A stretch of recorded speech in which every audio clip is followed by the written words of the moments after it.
कुनाफा bites SK कुकिंगमध्ये तुमचं स्वागत आहे। आज आपण कुनाफा बनवूया। हे खूप व्हायरल रेसिपी आहे, म्हणजे मी पण ट्राय करते। तर आता मी फॅट दूध आणलं आहे झाडवालं, ते 1 लिटर दूध घेते मी। आता आपण गरम करायला ठेवून देते मी। आता ह्याला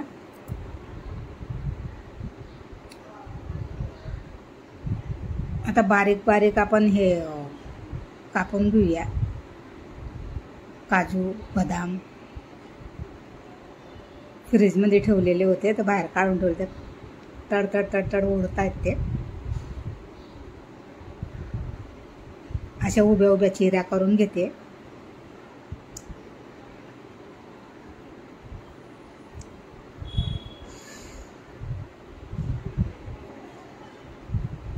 हे बघा, पिस्ता कापून घेतला, काजू बदाम, तुमच्याकडे जे ड्राय फ्रूट असेल ना ते टाकू शकता।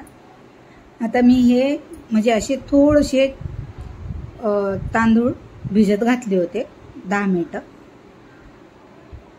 म्हणजे कसे आपलं हे ना रबडी आहे ना अशी गरम बोलते, अशी घट्ट झालं पाहिजे म्हणून मी थोडंसं दूध काढून ठेवलं। दूध उकळल्यानंतर आणि हे वाटून घेतलंय मी।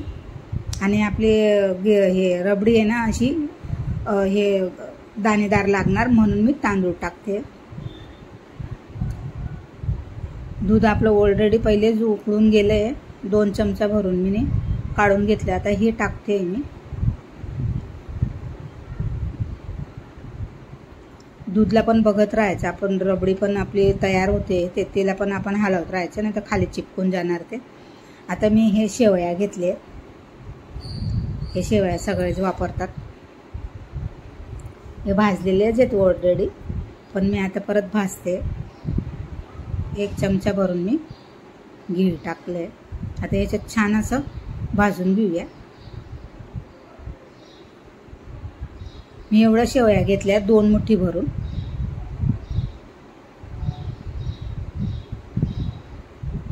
जास्त चुरा नाही करायचा, अशा काळ्या राहू द्यायच्या, खाताना ना असं लागलं पाहिजे। आता शेवया आपले चांगले भाजून झाले। आता मी ह्याच्यात थोडंसं पाणी घालते आणि साखर टाकले। आधी मी पाणी टाकून त्याला पहिले शिजवून घेतले शेवया, नंतर साखर टाकते मी। साखर गोडच्या हिशोबाने टाका, तुम्हाला किती गोड पाहिजे। शेवया शिजल्या पाहिजे, असं सुटसुटीत झाले पाहिजे। आता हे ड्रायफ्रूटला पण तुम्ही भाजून पण घेऊ शकता। आधी मी भाजले नाही, असेच टाकले। भाजणार होती पण मी विसरून गेली आधी शेवया टाकून दिल्या तरी चालतं, असं टाकलं तरी चालतं आणि भाजून टाकले तरी चालतं। आता आपलं रेडी झालंय। आता आपण हे बनवूया रबडी।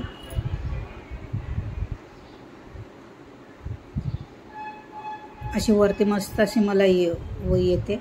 आता मी एक छोटं पाकिट येते ना मिल्क पावडरचं, ते पूर्ण 1 पाकिट घातलंय छोटंवालं मी। हे बघा, हे असं ते 1 पाकिट घातलंय मी।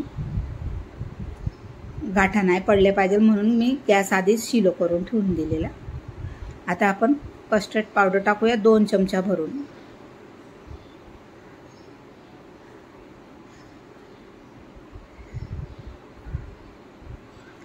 आणि हे व्यवस्थित मिक्स झालं पाहिजे, गाठा नाही पडल्या पाहिजे। साखर घालूया। कस्टर्ड पावडरला ना दूध मध्ये हलवून घ्यायचं आणि मग टाकायचं। आता माझे रबडी कसं मी गॅस बंद करून ठेवलेला, म्हणजे ते थंड झालेलं होतं आणि मी तवा टाकलं ते, कारण की मला जरा काम होतं म्हणून मी बंद करून ठेवून दिलेला, कारण की ते थंड झालेलं म्हणून मी तवा टाकलाय। तुम्ही पाणीमध्ये हलवून टाकू शकता, नाही तर गाठा पडून जातील कस्टर्ड पावडरचा। आता आपण लेयर लावूया। आता हे बघा, छान असे चिनीचं भांडं आहे माझ्याकडे, प्लास्टिक मध्ये लावू नका, चिपकून जाणार नाही तर। हे चिनीचं आहे म्हणून काय चिपकणार नाही। आता ह्याला खाली आपण असं थर लावूया, मस्त व्यवस्थित बेस करूया।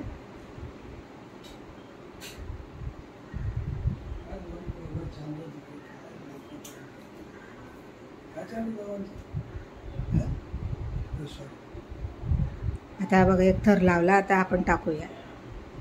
आता हे भांडं माझं मोठं आहे म्हणून मी 2च थर लावणार आहे. तेवढंच बनवलं आहे 2 थरसाठी.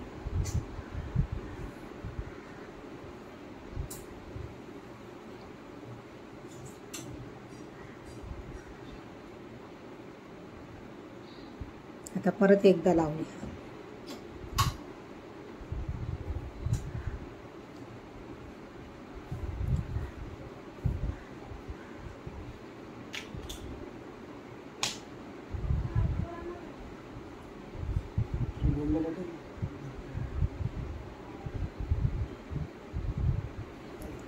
आता आपण परत एक दुसरा थर लावला.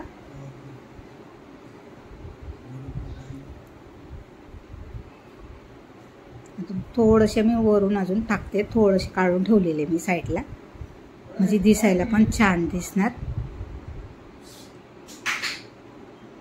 आणि तुम्हाला कसं वाटलं ते मला नक्की लाईक, शेअर, सबस्क्राईब करा. आणि वरून आपल्याला गार्निश करायचं आहे, ते गार्निश करूया. जे तुम्हाला टाकायचं काजू, बदाम. आता मी थोडेसे पिस्ता टाकले, बदाम टाकले, बारीक बारीक चिरून घेतलेला. आणि तुम्हाला नक्कीच आवडला असेल तर नक्की मला कमेंटमध्ये सांगा कसं बनवलं. थँक्यू. आता मी हे ऑइल पेपर आहे माझ्याकडे, त्याच्यानं मी त्याला लावून देते, कारण की याला 5-10 मिनिटं फ्रीजमध्ये ठेवावं लागणार.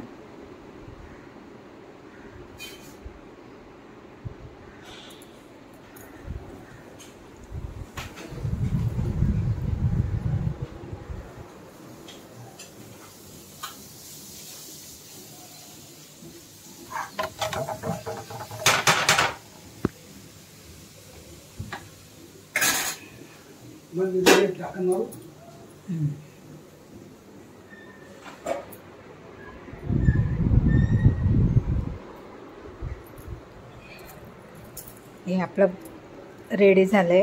हे बघा, जसं तुम्हाला चिरा पाडून घ्यायचं ते असं हिसाबानं काढून घ्यायचं. हे बघा, छान असं पीस निघाला बघा, छान. मधला थर पण दिसतोय. तुम्हाला आवडलं असेल नक्की तुम्ही पण ट्राय करा. थँक्यू.